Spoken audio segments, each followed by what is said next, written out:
Okay, so yeah, so this will be the first video that you guys actually see me in the video itself doing the demo. So I got a few feedbacks from my friend saying that it feels more engaging to the audience or the students who are watching my videos. So personally I don't understand how that actually helps, but there you go. You see my face. Okay, cool. So before I go on, if you are watching the videos and still not yet a subscriber, don't forget to click the like and subscribe button. It definitely motivates me to put out more content whenever I can. And then if you got any question, please put into the comment section and ask me anything there. Or if you got any specific demos that you want to see from me, also you can request there. Cool, thank you. Okay, so today we will be talking about creating IDs in Maya. So what that means is actually outputting selected areas of your geometries, for example, your characters, the hair, the face, the skin, the clothes, into different mats, which will eventually become a utility pass that you can use in COM to further tweak, like for example, the colors that you want to tweak in COM later on. So those are handy because in a simple scene like that, probably you can say you want to re-render them overnight. But say your client makes a last minute request of changing the clothes color and your scene takes 2 days to render, for example. So it will be impossible to turn around that way. And if you do not have the match, then you possibly meet a dead end. So all those mats are there just in case of all these kind of emergency, and also it gives you additional resources during the compositing phase to help you further fine tune your character. Cool. So let's talk about how to create them. So I got a simple scene with this female character, and it's just a simple like setup with 3 lights, just an environment key and rim. Okay. So before I proceed, I'll just create AOV for them so that later on we can use them in Nuke proper. Okay, so I'll go to the so I'll create the key rim. Okay, so I just need to create the AOV. Oh, so it's already there. Okay, let me just double check. Yep, so I got all my AOVs, my rim, my key, and my environment. Okay. Okay, so this is the overall image. Okay, so how to create ID? So first we need to go into hypershade. Okay, click on this icon. You open up your hypershade. Okay, so we need to create basically RGB, the 3 colors that we can use in the maps. So how we do that is AI user data color. Okay, once you create, you'll see this node. Then what you need to do, basically you want to create 3 of these, and one represents red, one represents green, and one is blue, right? So first we need to rename the node. So we call this the red, and we change the color to red. So you'll see that in the RGB, if I switch this to RGB, it's 100. Okay, red. Okay, then select the node, Control D. You duplicate the node. So this we can call it the green. Then again, we want to choose the green and just double check, make sure it's just 0, 1, 0. Okay, then do the last one. This will be blue. And same thing, just select the blue. Just make sure the values is correct. Okay, so once you created this, so you are set to go. Okay, so close this. Okay, like as per usual, when you set up render passes, all these mats will be a separate render passes. Okay, so you will create a new render pass, and you call this maybe the ID mats. Okay, and then inside here, what you'll do is you'll input in all the geometries that you want to have the mats for. Okay, what do I mean by that? So if I would create a collection, okay, so let's take a look at this. So I will first analyze what I want to separate out as a different mat. So I will probably have the hair in one mat, the eyelash, the eyebrow one of them in one mat, the skin, overall skin in one mat, the hairband in one mat, and probably the clothes in one mat. So possibly 6. So we'll do 6 IDs today. I mean 6 mats today. So we'll just create collection. Okay, so just now we said hair. Okay, I'll just create all the collection first. So we say the eyebrow, then we say the eyelash, then we say the skin, hairband, and lastly is the clothes.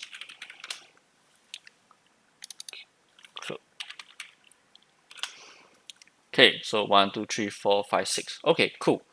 Right. So next thing, what you need to do is you need to input in the collection for the hair. So if I select the hair in my Arnold render view, it will go in.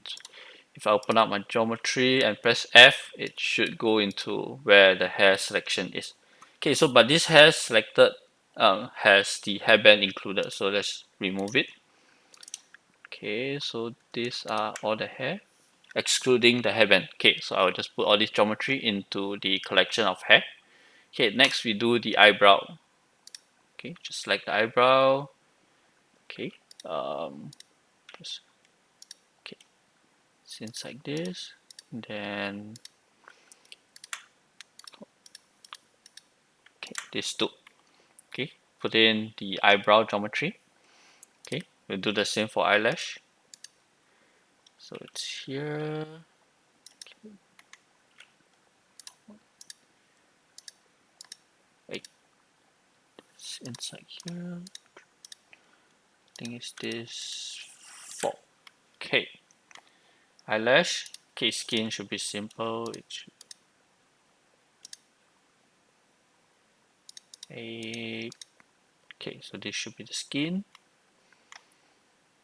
Hairband should be on geometry by itself. Okay, this one. And lastly, the clothes here. Okay, so we have selected all the geometries in and put them into their respective collections. Okay, so what we need to do now is basically we need to override all this shader into the RGB shader that we created, right? So take note, it's important that you do it in the separate pass itself, because if you were to override the shader in the main asset, then you will change how your overall character looks, right? So that's not what you want. So make sure you create them in a separate layer. Okay, so if I view from the layer, right click on the collection, create material overrides, because basically we want to assign a new shader to it, right? So create material overrides. In the setup option here, just choose we just put in a default AI standard surface will do.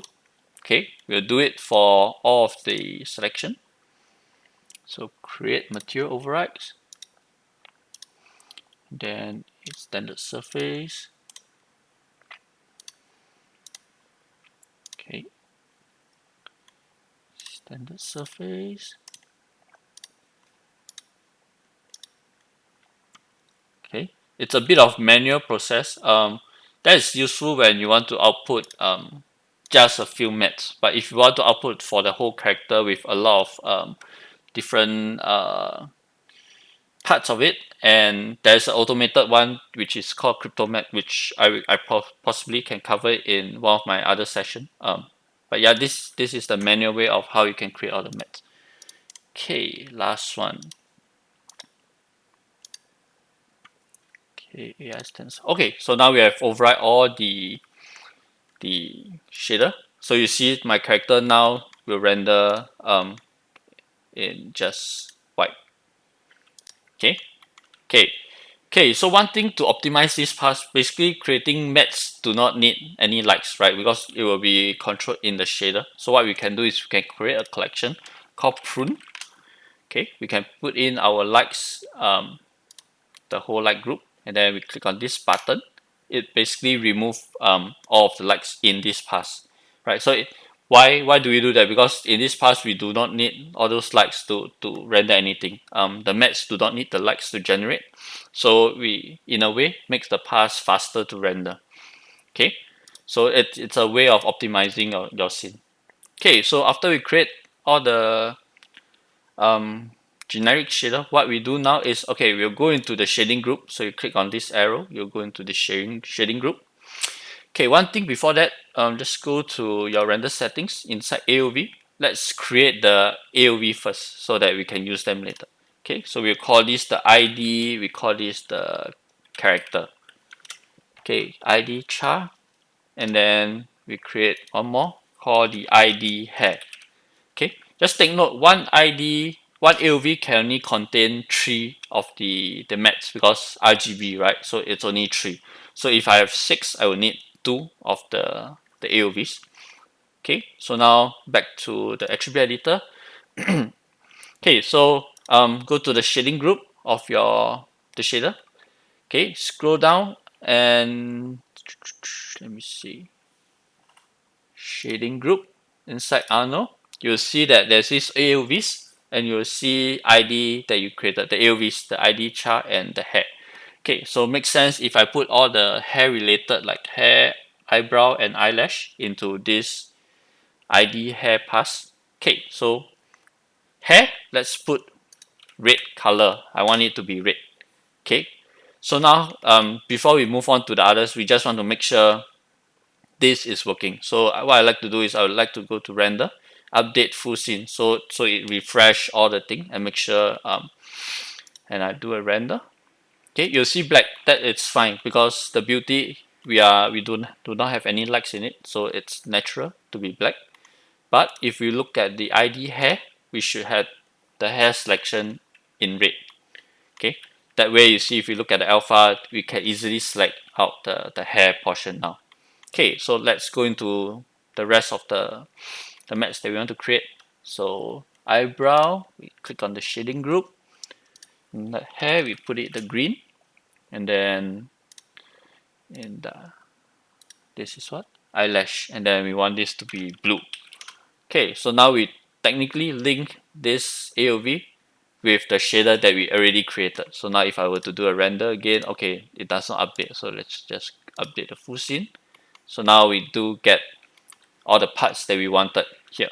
So you see RGB. So we got all the different selection now, which is very useful later on. Okay, so now we want to do the skin. So we can use the other ID. So now if I look at the other ID, it's empty, right? And then what I can do now is I can go to the ID. I want this to be red. And then the hairband, I want this to be blue. Then the last one, I want it to be green. Okay, so just refresh the scene. There you go. So we got our mattes for the hair, the character, and the hair's related stuff. Cool. So that's the basic on how you can create the IDs. So let me just quickly refresh the what I've go through. So first you will create the shader for the RGB. So it's AI user data color. Okay, that way you create the RGB. Next, you create a render pass and you input in all the necessary collection of the parts that you want to split out in the matte. Then you assign a standard surface shader into individually every one of them. So all of them should you have a different shading group. So you see this is 2 and then this should be 3. So they should share a different one. If you use the same one and you put this as red, the other one that is using the same shading group will have the red colors as well. So you want them to be different. Okay. So yep, so that's how you can export. I mean that's how you can create the mattes, the ID. And now I will just do a quick render out and show you guys how we can use them in Nuke. So before I go to render, let me just double check my render settings. Okay, which is EXR, merge AOVs, 1080, it's good. Render camera, we want it to be render cam, and single frame. Okay, cool. So I'll go to render, click on my render sequence. Okay, I will render my render cam. Okay, so now both of these render layers is selected, so it will render both of these, but I do not need the character, I already have it. So I'll just render the ID. and you will render into, okay, let me just find my folders, give me a moment. IDs, okay, I want it to render into this creating IDs render folder. Set. Okay, I want to render and close. Okay, so just let it load for a while, and let me open up my folder. Okay, you can see the ID map is being created now. Okay, just wait for a while. Double check if it's done. Oh, probably it will be black. Yeah. Okay, I think it's done. So what we can do now is we can jump into Nuke and see how to use them. Right. So if I open up my Nuke, okay, I got my character. Okay, so personally, I like to organize them properly. So I'll just create a backdrop, and then this will be my char. Okay, let's put 100. Oh, maybe it's too big. Okay, so this is my character. Okay, maybe let's create we just select a nice color for it. Okay, cool. So char, and then I have my ID maps that I just rendered, so I just pull in. Okay, it'll be black, doesn't matter, don't worry. So I want to create a backdrop for this as well. We call this the utility. Okay, pass. So utility pass. Then we can change the color for easy viewing. Okay, so so first we need to double check to make sure we output the maps correctly. So what we can do is we can use layer context sheet. Okay, plug into your renders. Show it show layer names. I like to do this so that when we view, we do see the names of the paths that we created. So it helps you to see. Okay. So now, yep, the IDs are there. So what we can do is, if we want to use it, we can use a shuffle. Okay, so first we'll shuffle out these two aovs. Okay, so what we do is we connect the shuffle. We create this. Okay, then we copy and paste. We create another shuffle. Okay, let me just put them slightly further apart. Why? Because okay, let me just show you guys what I mean. So I will shuffle out the character pass first, the character AOV first. Okay, so let me just name this the ID chart. So inside this node, we can clearly see this is the ID. Then we want to shuffle out all the RGB, so we can use them, right? So we just shuffle out the, okay. So the R. So we just put the red channel to the alpha. So if you view here, it will be the skin. Okay, so we can name this as the skin, right? Then I can just copy and paste 2 more times, and then this will be, okay, let me just organize them properly so it's easier to see. So the second one we want to be the green, and the green channel is the clothes, right? So we just rename the nodes clothes, and the last one is blue, and this is the hairband, right? Okay, so that way I got my skin selection, my clothes, and my hairband. Okay, then we'll do the same thing basically for the hair part. So we'll shuffle to the ID hair. Okay, and then we basically need this the RGB as well. Okay, so this one, the red will be the hair. So let's rename the node. Then the green will be the eyebrow, and the last one will be the eyelash. Okay, let's just double check. Eyebrow, hair. Okay, cool. All seems to be working. Okay, so now this is our render, and we have three lights to it. So let me just shuffle all the lights out, and then we can have a more understanding of how to use them. So I'll shuffle the ENV. So I rename this past the ENV. So I'll shuffle all 3 lights out. Okay, this will be my key. And lastly will be my rim. Okay, it's a very simple setup just for demonstration. So so I'll merge my light spec. So this will be plus. Okay, so if I view from here, this is ENV, this is the key, and this is ENV plus the key. So we want to do the same thing. We want to plus in our rim as well. Okay, so this is with the rim. Okay, just double check. Okay, cool, all good. Okay, so how to use the mat now, right? You guys must be thinking.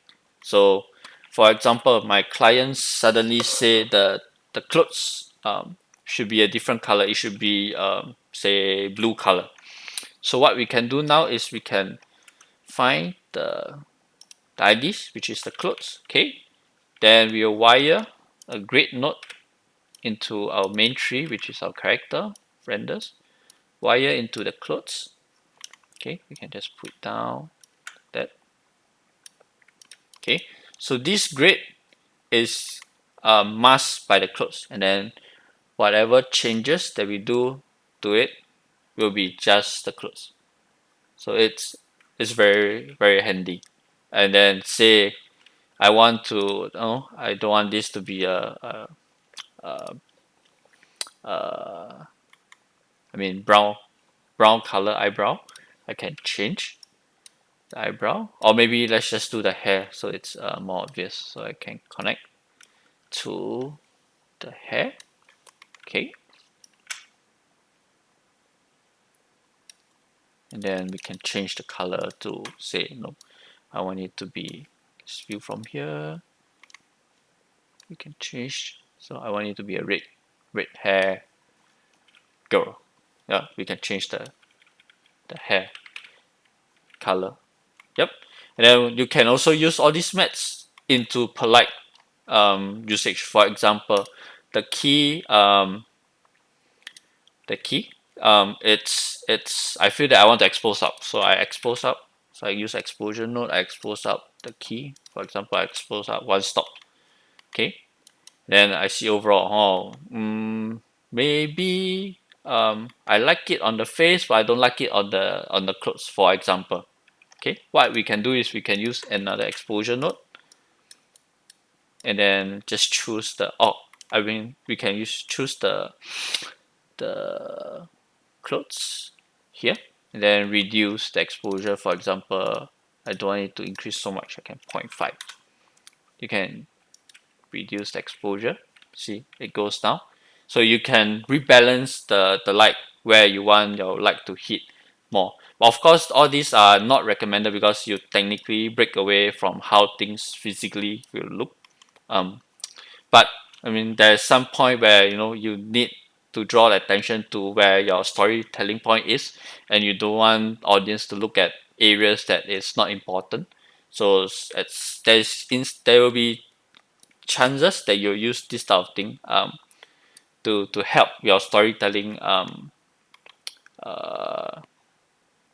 mean, during those times where you want to do creative decisions, right? So, yep. So that's how you can create the ID, use them in Nuke, and yeah, I think that's it for today. Hopefully, the demos is clear and it's useful to you.